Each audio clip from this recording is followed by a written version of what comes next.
জয় মা বিপত্তারিণী। হিন্দু বাঙালিদের কাছে বিপত্তারিণী পুজো বিশেষ মাহাত্ম্যপূর্ণ। শক্তিরূপিণী দেবীরই এক রূপের প্রকাশ পায় তার মধ্যে।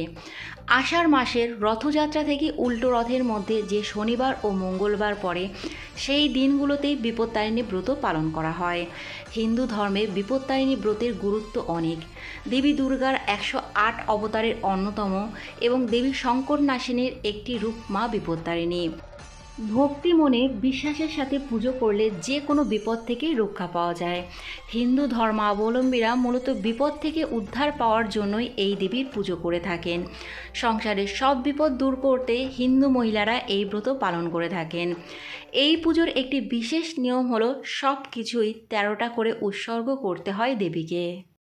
আজকের এই ভিডিও থেকে আপনারা জানতে পারবেন 2025 সালে বিপত্তারিণী পুজো কবে পড়েছে, বিপত্তারিণী পুজোয় ব্যবহৃত লাল সুতোর মাহাত্ম্য কী, এছাড়া এই পুজোর দিনে কি কি নিয়ম আমাদের মেনে চলতে হবে।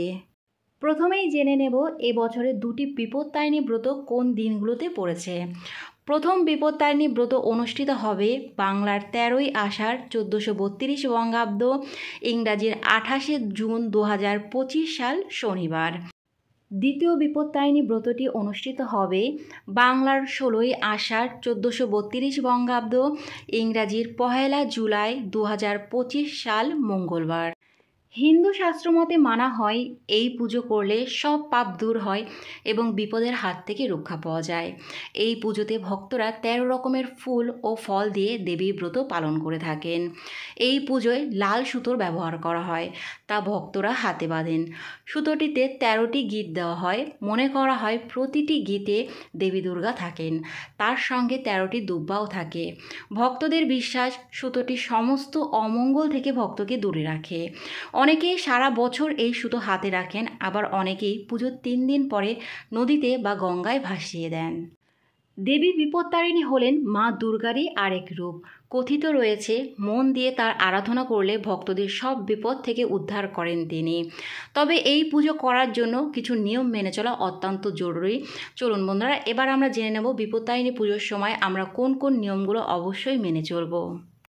পুজোর আগের দিন নিরামিষকে সংযম পালন করবেন। পুজোর দিনে পুজো শেষ না হওয়া পর্যন্ত উপবাস থাকবেন। পুজোর দিনে চালের তৈরি কোনো খাবার খাওয়া যাবে না।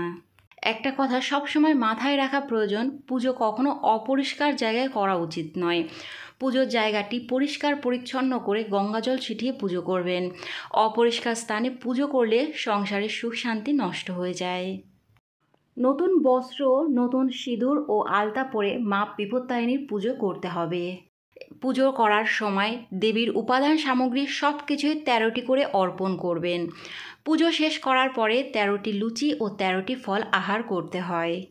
বিপত্তারিণী পুজোয় লাল সুতো ব্যবহার করা হয়।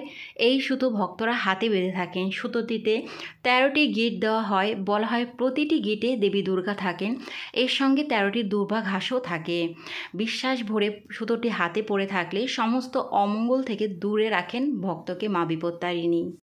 বিপত্তারিণী পুজোর দিনে বাড়ির পুরুষেরা মহিলাদের অপমান করবেন না বা কোনো খারাপ কথা বলবেন না, এতে সংসারে খারাপ প্রভাব নিয়ে আসতে পারে।